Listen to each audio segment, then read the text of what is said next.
Hi Davis Divas. This is Timmy from Studio Pink South, and boy is it hot down here today. And I heard even in the Pacific Northwest you're going to be in the 80s. So I thought it's about time we had a tutorial on how to make your foundations and face makeup last all day. And I think you'll enjoy all the different ways you can do it. I also wanted to show you how to give a little bit of that extra shimmer that looks so beautiful in the summertime. So here are the things that I have set aside to do this look today. First of all, the Beach Blonde eyeshadow that's in the cream form because it gives you a little bit of shimmer. I have a concealer brush, a foundation brush. The concealer, because it's waterproof and adding just a little bit of this really makes things last.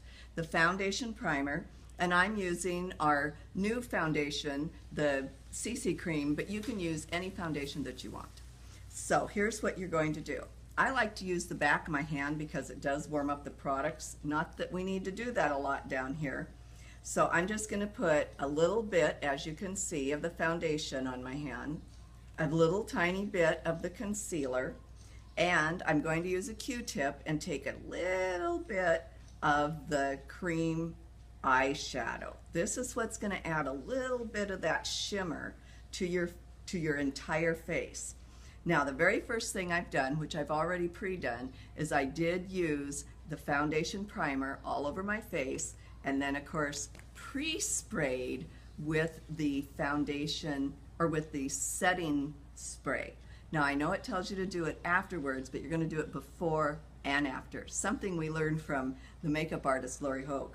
So I've got all of these products on my hand, and then I just like to take the concealer brush and mush it together all really well. And you really want to use your foundation brushes and concealer brushes for this idea.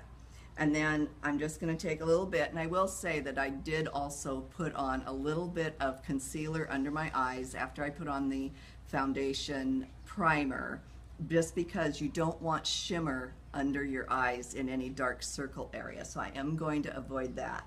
And then you just take your brush a little bit, and boy, it doesn't take much. Now, I feel like my skin has gotten a lot smoother and less discoloration, if you want to call it that, since I've been using Mary Kay's new products, and I really think the CC cream has really helped. So as you can see, I'm not putting on very much, but it just adds a little bit. Now, once I get that on, I like to take just a tiny bit more. Again, put it in that same place on my hand, and then add that a little bit more where you want that little bit more of shimmer. I'm not sure, even with an outstanding cameraman, Carlos, I'm not sure if that part is showing up so much, but in person it really does. And then I would just go ahead and add whatever cream blusher that I like. So that's how I would get that all on. Then last but not least, you want to spray again with the setting spray, because this stuff is magic. You know, they don't have this in Mary Kay, Mexico, and I've got people asking me for it. I sure hope they get it down here pretty quickly. Now, last but not least, you can also go over just a little bit with powder. I don't like to put too much on because when you're out in the daylight, powder shows up a little bit, especially if you're in my age group. Pat that in a little bit around your eyes and you're ready to go. Thanks a lot, and we'll see you again soon.